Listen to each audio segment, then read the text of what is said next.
So, hello student, I'm back here. Once again, we study or discuss about the transfusion therapy or transfusion reactions, okay, in the pediatric nursing. So, here we'll start the transfusion reactions. So, first of all, let me clear the transfusion. Here, the topic of transfusion or the term is defined as a blood transfusion components, and it has become a part of good mode of treatment. All modern physicians, surgeons, they may be used or through modern technology. ये जो transfusion है ये relatively एक procedure है एक तरह से, है ना, जो कि सर्टेन रिस्क में यू एडमिनिस्टर किया जाता है, जैसे ब्लड फ्लूइड वगैरह। और ये है ना, ब्लड ट्रांसफ्यूजन ये कब होता है चिल्ड्रन और एडल्ट्स को, जब कोई डिजीज से देवर सफर्ड, जैसे एक कॉमनेस्ट एनकाउंटर्ड है फ्रिक्वेंटली जो चिल्ड्रंस होते हैं, जैसे मैलिग्नेंट डिजीज हो, ठीक है, जैसे सीवियर एनीमिया हो, या फिर रिपीटेडली ट्रांसफ्यूजन चाहिए हो, प्रायोजन्स जो होते हैं, ल्यूकोसाइट्स वाली कंडीशन। तो ये सारे थैलेसीमिया प्लेटलेट्स वाली जितनी भी कंडीशंस होती है, इन सारी कंडीशन में we need transfusion therapy. Okay, so let's move on to the definition और इंट्रोडक्शन ऑफ दिस। सो यहाँ पे आप देखिए, यहाँ पे क्या बताया गया है इसके इंट्रोडक्शन में। A vital role of transfusion therapy. It's a session of will explore the importance and benefits of the transfusion therapy in medical treatment. एक वाइटल रोल प्ले करता है during the surgery if the patient is anaemic, है ना। तो उसी तरीके से इसमें बताया गया इसके इंट्रोडक्शन में, जो कि मैंने आपको क्लियर किया। यहाँ पे ब्लड ट्रांसफ्यूजन को एक क्रिटिकल मेडिकल इंटरवेंशन बताया गया which is involve the transfer of blood or blood component from a donor to recipient, ठीक है। It is used to treat various conditions such as anemia, trauma and surgery. यहाँ पे blood transfusion एक critical condition बताई गई जिसमें intervention involve है, ठीक है। ट्रांसफर ऑफ ब्लड और ब्लड कंपोनेंट्स, अगर कुछ ट्रांसफर किया है तो जो डोनर और रेसिपिएंट है वो क्या है, it used for treat the various condition, जैसे कि एनीमिया है, ट्रॉमा है, ये सारी चीज़ों को मैंने अभी आपको एक्सप्लेन किया, उसमें चाहिए रहता है ना। Now next we have jump on to the types of transfusion. यहाँ पे there are different type of transfusion including red blood cells, platelets और plasma. देखो, platelets which is also known as WBC, which stand for white blood cells. Okay. So यहाँ पे जो there are different type of transfusion including the red blood cell. तो कितने तरह के यहाँ पे रेड ब्लड सेल्स का ट्रांसफ्यूजन हो सकता है, प्लेटलेट्स का ट्रांसफ्यूजन हो सकता है, और प्लाज्मा सेल जो है उसका ट्रांसफ्यूजन भी हो सकता है। जो ईच टाइप है ये एक स्पेसिफिक पर्पस के लिए एड्रेस किया गया है, जो कि वेरियस मेडिकल नीड्स को फुलफिल करता है, राइट। सो अब ये जो ट्रांसफ्यूजन हो रहा है, ये जो टाइप्स ऑफ ट्रांसफ्यूजन में हम पढ़ रहे हैं, इसका क्या नीड और क्या रोल प्ले है, समझने की ज़रूरत है ये। तो यहाँ पे क्या है, जो भी इसका रोल प्ले हो रहा है, जो भी ये बता रहा है ट्रांसफ्यूजन और टाइप्स ऑफ ट्रांसफ्यूजन में, उसमें इसको जो प्रॉम्प्ट ट्रीटमेंट और किसी भी नीड्स में जो इसका ट्रीटमेंट है वो रिक्वायर है ना। सो यहाँ पे मतलब क्या होता है, 10% से 20% जो एस्टिमेटेड ट्रांसफ्यूजन होते हैं वो ज़्यादा नहीं होते। मतलब इन्फेंट और ओल्डर चिल्ड्रन को ट्रांसफ्यूजन रिएक्शन फॉलो होता है, तो वो कभी ऐसे एंटीबॉडीज और बैक्टीरिया, जो stem cell transplantation, stem cell क्या है, स्टीम सेल एक इम्यूनिटी एज ले लो, उसको ऐसे ले लो, वो ट्रांसफर होता है कहाँ से, हमारे स्पाइनल कॉर्ड से। हमारे जो स्पाइनल कॉर्ड है ना, स्पाइनल कॉर्ड से स्टीम सेल ट्रांसफर होता है, क्लियर। तो ये सारा कुछ टाइप्स ऑफ ट्रांसफ्यूजन उसके अंडर में आता है, ठीक है। Next we have come to the donor screening. Donor screening में क्या है? Ensuring the safety and transfusion therapy involve rigorous donor or screening or minimizing the risk of transmitting infection or disease. तो यहाँ पे जो सेफ्टी है transfusion की वो देखना है, उसके डोनर स्क्रीनिंग करना है, मिनिमाइज करना है उसके रिस्क फैक्टर को, ठीक है, ट्रांसमिटिंग इन्फेक्शन और डिजीज ये हो रहा है नहीं हो रहा है, ये सारी चीज़ें.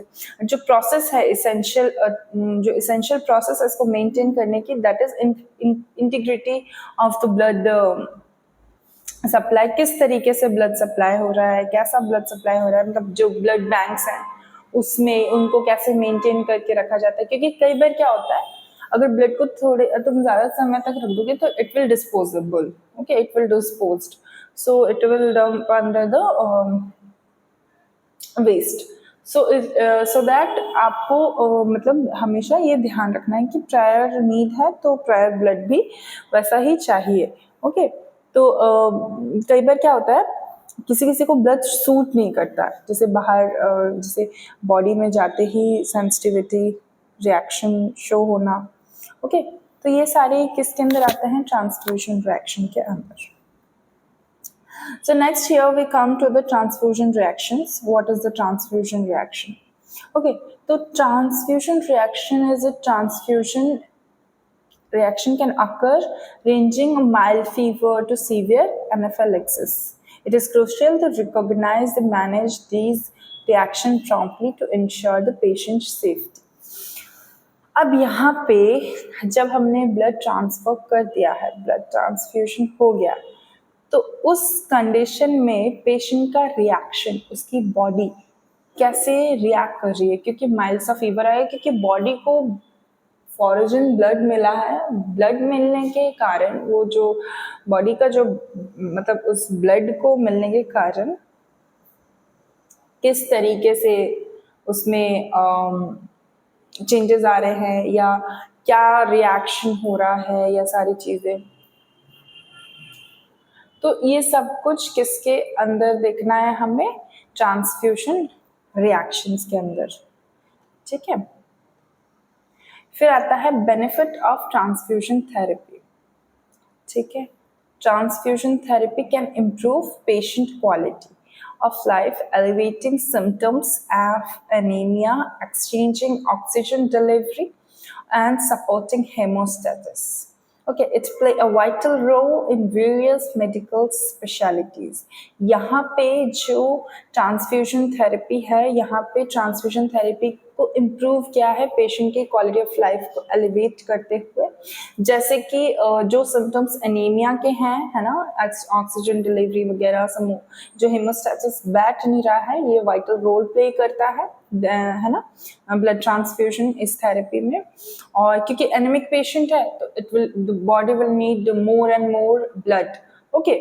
So here transfusion therapy is play a very crucial role or vital role to improve patient quality of life, okay.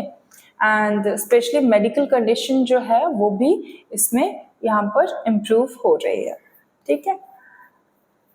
अब हम बात करते हैं इसके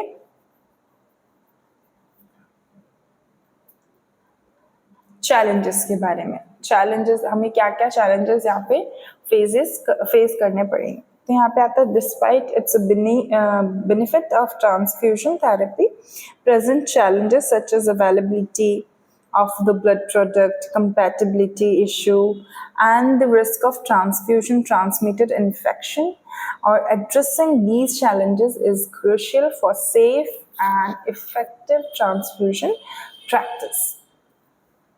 तो यहाँ पे क्या है? डिस्पाइट करना है बेनिफिट्स को, ठीक है. यहाँ पे जो भी बेनिफिट्स हैं वो लेने हैं. जैसे ट्रांसफ्यूजन थेरेपी में हमको चैलेंजेस, जैसे चैलेंजेस कैसे?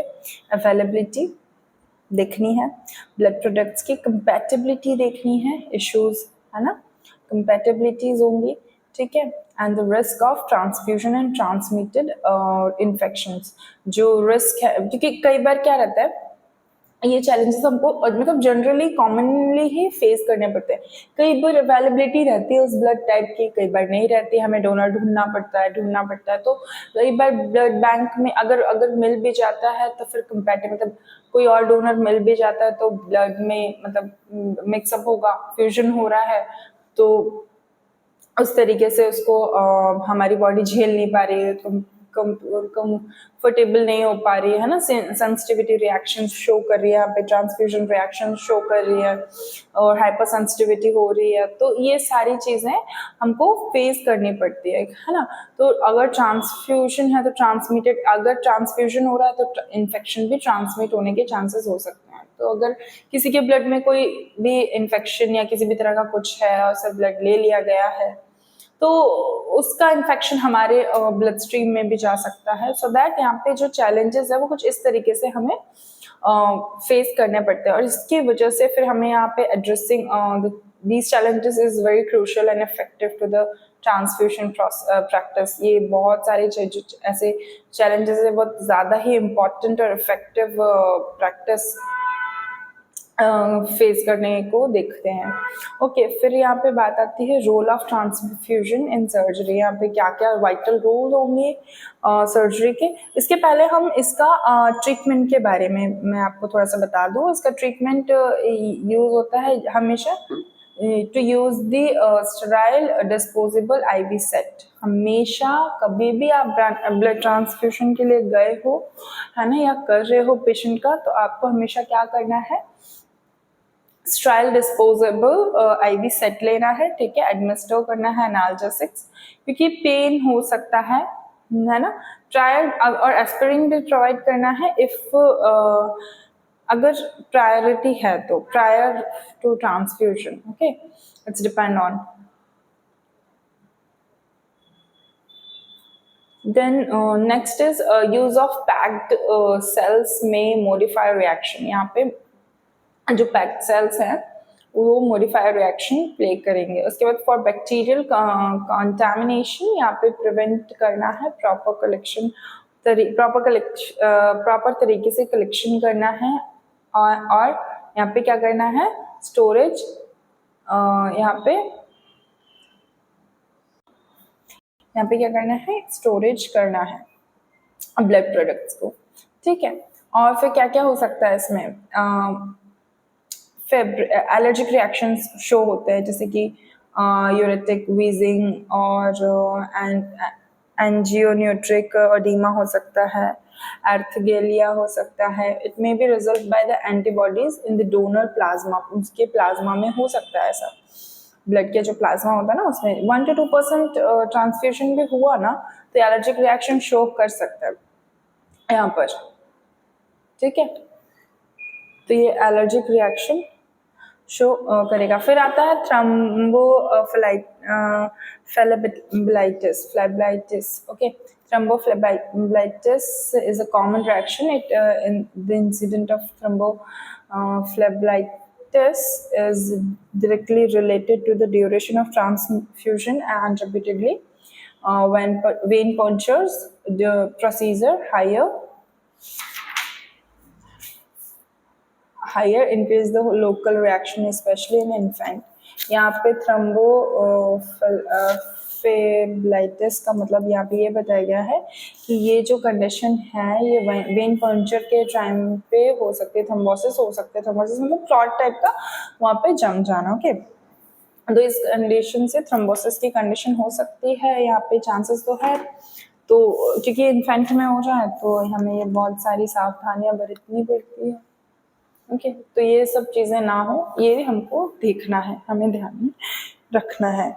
ओके, फिर नेक्स्ट यहाँ पे बात करते हैं cardiac overloaded. Okay, cardiac overloaded is too rapid of administration of blood may result in the circulatory or respiratory failure. The problem is greater in those who are already in cardiac failure prior to the transfusion। तो यहाँ पे ये बताया गया है कि cardiac overloaded क्या है, it's too rapid administration. Cardiac overloaded मतलब rapid in the sense it's frequently needed the blood to administer, okay. फिर वो क्या होगा, हमारा ब्लड का पंपिंग मतलब जो हो रहा है हमारे हार्ट के through all over the body, वहाँ पे कॉम्प्लिकेशंस आने लगेंगे, मतलब सर्कुलेटरी सिस्टम और रेस्पिरेटरी सिस्टम में अफेक्शन होगा क्योंकि वहाँ प्रेशर पड़ रहा है। फिर वो ग्रेटर जो कार्डियक फेलियर है उसके चांसेस ज़्यादा बढ़ जाएंगे। तो अगर if it is prior to transfusion the blood, तो वहाँ पे ये कॉम्प्लिकेशन भी देखने को मिल सकते हैं कार्डियक ओवरलोडेड, क्योंकि कंटिन्यूसली ब्लड जा रहा है, हार्ट को पंप करने का उतना तो टाइम मिलना चाहिए, है ना। तो इस वजह से ये चैलेंज भी देखने को मिलेगा। फिर आता है हीमोलाइटिक रिएक्शन। हीमोलाइटिक रिएक्शन में सीरियस कॉम्प्लिकेशन जैसे कि ब्लड ग्रुप इनकम्पैटिबिलिटी, जैसे ABO, है ना। ABO में क्या क्या आता है, antibodies form a previous transfusion, etc. The symptomatology के अगर कंसिस्टेंट फीवर आ रहा है, जैसे सिम्टोमेटिक ट्रीटमेंट करेंगे हीमोलाइटिक रिएक्शंस में क्या क्या ही होगा। इसमें क्या होता है कि जैसे फीवर आ रहा है, चिल्स हो रहा है, डिसपनिया, साइनोसिस, शॉक और हीमोग्लोबिनिया हो रहा है, तो उस कंडीशन में हमको ये चेक करना पड़ेगा कि ओवर ब्लड होगा। जैसे हीमोग्लोबिनिया अगर कहे तो जैसे कि आप पालक ही पालक खाओ दिन भर, कुछ और एक्स्ट्रा नहीं खाओ, तो आपको जो आपका वेस्ट प्रोडक्ट है, जो आपको मोशन जो पास होंगे, when you pass out your fecal matter, it will becomes green in color. Or if you eat red beetroot, okay, red colour का होता है, जो मरून कलर का होता है, बीटरूट आपने लगाया, तो बीटरूट में क्या होगा, बीटरूट खाने की वजह से आपको मतलब आपके मोशंस में रेड कलर के होंगे। तो यही होता है हीमोग्लोबिनिया। अगर ज़्यादा ब्लड होगा तो आपके जो बिलिरुबिन का पिगमेंटेशन है वो येलो होता है, वो रेड हो जाएगा, और उसके बाद फिर तो ये सारी कंडीशन हमको देखने को मिलती है हेमोलाइटिक रिएक्शन में, है ना। और लेट रिएक्शन में भी जैसे कि ट्रांसफर बैक्टीरियल वायरल प्रोटोकॉल, जो प्रोटोजोअल सिफिलिस डिजीज वगैरह है, जो ब्लड ट्रांसफ्यूजन के टाइम पे जो एड्स वगैरह भी, HIV और हेपेटाइटिस ए, ये सारी डिजीज भी फैल सकती है। सिफिलिस भी it is an sexually transmitted disease, but it can also affect और it can also be spread by the transfusion, blood transfusion, okay. So be aware when you transfusion the blood, okay. So यहाँ पे role of transfusion in surgery क्या क्या है, यहाँ पे कौन कौन से रोल होते हैं। यहाँ पे in surgery procedure transfusion therapy is an ऑफेंट नेसेसिटी और necessary to address blood loss, okay. यहाँ पे ब्लड लॉस ना हो, ठीक है, यहाँ पे नेसेसरली जो चीज़ें नेसेसिटी लगे वो ही हो। उसके बाद इंश्योर एडिक्वेट टिश्यू परफ्यूजन, ज़्यादा टिश्यूज में देखो, बार बार आपको प्रिक नहीं करना है, आपको एक बार ही, बार बार आप प्रिक करोगे वो ब्लड भी खराब होगा और पेशेंट का जो साइट है वो भी खराब होगी, है ना। इसलिए परफ्यूजन।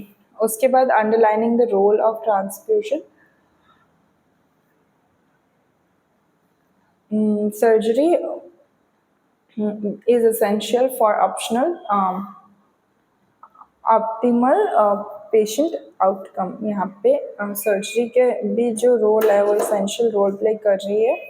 किस तरीके से वहाँ पे ब्लड ट्रांसफ्यूजन का रोल प्ले होना चाहिए, क्योंकि देखो सर्जरी के टाइम पे अगर पता है कि पेशेंट में इतना ब्लड नहीं है, उसका ब्लड लॉस हो रहा है, तो वो बॉटल कंटिन्यू ट्रांसफ्यूजन चलता रहेगा, है ना, ताकि बॉडी में ब्लड रेस्ट रह सके।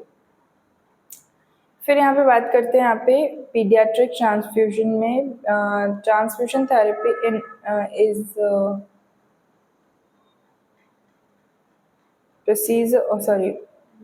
patient require special consideration due to their unique psychological and development needs। तो यहाँ पे जो बता रहा है पीडियाट्रिक ट्रांसफ्यूजन में कि किस तरीके से साइकोलॉजिकल और डेवलपमेंटल नीड्स होती है, जैसे टॉलरिंग ट्रांसफ्यूजन प्रैक्टिस होगी पीडियाट्रिक पेशेंट को, ये क्रूशियल रहता है कि बच्चे वेलबींग रहे, है ना, उनकी हेल्दी लाइफस्टाइल रहे, तो उनको उस तरीके से ट्रीट करना पड़ेगा। मतलब हम लापरवाही नहीं कर सकते उसमें ट्रांसफ्यूजन में।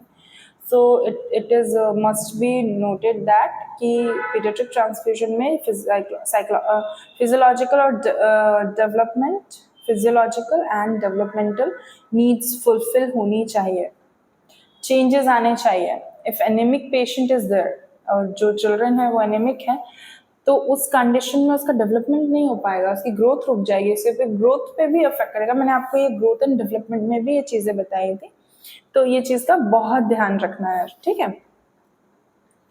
फिर यहाँ पे बात करते हैं हम पीडियाट्रिक ट्रांसफ्यूजन के बाद यहाँ पे फ्यूचर ऑफ ट्रांसफ्यूजन मेडिसिन कैसे कैसे होगी, एडवांस मेडिसिन। अभी तो टेक्नोलॉजी इतनी आ गई है, डोनर सिलेक्शन की, ब्लड कंपोनेंट प्रोसेस की, है ना, shape size future transfusion medicine में these innovations aims to enhance the safely and effective और एफिशिएंसी ऑफ ट्रांसफ्यूजन थेरेपी। ये सारी कुछ चीज़ें इसमें इन्वॉल्व हो गई है ना। तो यही सब ट्रांसफ्यूजन मेडिकेशंस वगैरह ये सारी कुछ चीज़ें एनहांस करती है सेफ्टी मेजर्स को, that an efficiency to transfusion therapy जो यहाँ पे नीडेड है वो। ओके, सो नेक्स्ट यहाँ पे जो है जो मतलब किस तरीके से हमें फ्यूचर में मेडिकेशन मिलेंगे जो ब्लड ट्रांसफ्यूजन और ये ब्लड कंपोनेंट प्रोसेस होती है। यहाँ पे अब टेक्नोलॉजी बढ़ने के कारण सिलेक्ट कर सकते हैं हम ब्लड डोनर को, हम डिटेक्ट कर सकते हैं बहुत सारी बीमारियां, ये वो सारी चीज़ें, तो ये सारी चीज़ें हमको नीड होती है। ओके, फिर आता है ग्लोबल इम्पैक्ट। ग्लोबल इम्पैक्ट में आता है transfusion therapy has an significant goal impact addressing medical needs in various healthcare setting and contributing to public health। यहाँ पे ट्रांसफ्यूजन थेरेपी देखनी है जो कि एक सिग्निफिकेंट रोल प्ले कर रही है, इम्पैक्ट पड़ता है यहाँ पे एड्रेसिंग मेडिकल नीड्स को, जो कि वेरियस हेल्थ केयर सेटिंग्स में कंट्रीब्यूशन लेता है। पब्लिक के हेल्थ केयर में भी इनिशिएटिव कोलैबोरेशन के साथ इसेंशियल चीज़ें और इक्विटेबल चीज़ें करता है। यहाँ पे एसएसबी ट्रांसफ्यूजन सर्विस जो है ये बहुत वर्ल्ड वाइड कंडीशन है, तो जो कि ग्लोबल इम्पैक्ट में बहुत ज़्यादा इम्पैक्ट बढ़ा रही है। तो यहाँ पे ये सारी चीज़ें रहती है। ओके, फिर बात करते हैं इसके कंक्लूजन के बारे में। यहाँ पे कंक्लूजन है ना। उसके पहले कंक्लूजन के पहले मैं आपको बता देती हूँ कि यहाँ पे मैनेजमेंट कैसे करना है। हमेशा स्टेलाइज आईवी सेट और ट्यूबिंग्स लेनी है डिस्पोजेबल वाली, जो एक बार यूज़ करके तुरंत डिस्पोजेबल, जो बी हम क्या बोलते हैं, blood BT tube, okay, blood transfusion tube उसको बोलते हैं, ठीक है, वो सारी चीज़ें हमको लेनी है। Next is administration of drug like aspirin, antihistamine prior to be administered of blood, it is very crucial। okay, so यहाँ पे एडमिनिस्टर कैसे ड्रग का, एस्पिरिन, एंटीहिस्टामिन, ये जो सारी जो ड्रग्स हैं, ये सारी चीज़ें ये बहुत ज़्यादा प्रायर होगी एडमिनिस्ट्रेशन करने के लिए। So it is use to be very constantly। okay, and then use of package cell and modifier reactions। तो यहाँ पे जो जो पैकेट आएगा ना ब्लड ट्रांसफर, वो अच्छे से सील्ड होना चाहिए, है ना, कोई मतलब एयर टाइट रहना चाहिए ताकि कोई उसमें बैक्टीरिया और पैरासाइट कुछ भी ना इन्वॉल्व हो, और जो पैक्ड सेल हो, वो जो जितनी भी सेल हो वो सेल पैक्ड हो। ओके, उसके बाद आता है ट्रांसफ्यूजन के पहले ब्लड ग्रुप चेक करो, प्रिवेंट करो हेमोलाइटिक रिएक्शन से, ठीक है। फिर प्रायर टेस्टिंग, डोनर की भी टेस्टिंग होनी चाहिए, ब्लड के अगेंस्ट में कोई इन्फेक्टेड डिजीज तो नहीं है। फिर मेंटेन करना है फ्लो रेट ट्रांसफ्यूजन का, ब्लड ट्रांसफ्यूजन का। तो ये सारी चीज़ें हमको क्या करनी है, पेशेंट में मैनेज करनी है, ठीक है। Next we have come to the conclusion. और transfusion therapy plays a vital role in addressing the medical needs from treating the anemia, surgical procedure or for understanding the benefits. Challenge the future. Advancement in transfusion medicines is essential for healthcare professional and patient alike. ठीक है, तो ये सारी चीज़ें है ना किसके अंदर करनी है, प्रोफेशनल पेशेंट के अंदर, लाइक जो भी इसेंशियल ट्रांसफ्यूजन मेडिसिन हैं वो सारी चीज़ें है ना मेंटेन करनी है, सब कुछ वो कंक्लूजन के अंदर आता है. Okay, so that's all for today. Thanks for watching. These topics are completed. Tomorrow we'll study about the foreign body aspiration, which is a common problem among children, and poisoning as well. Okay. तो poisoning पढ़ेंगे और foreign body aspiration पढ़ेंगे. Okay, thank you.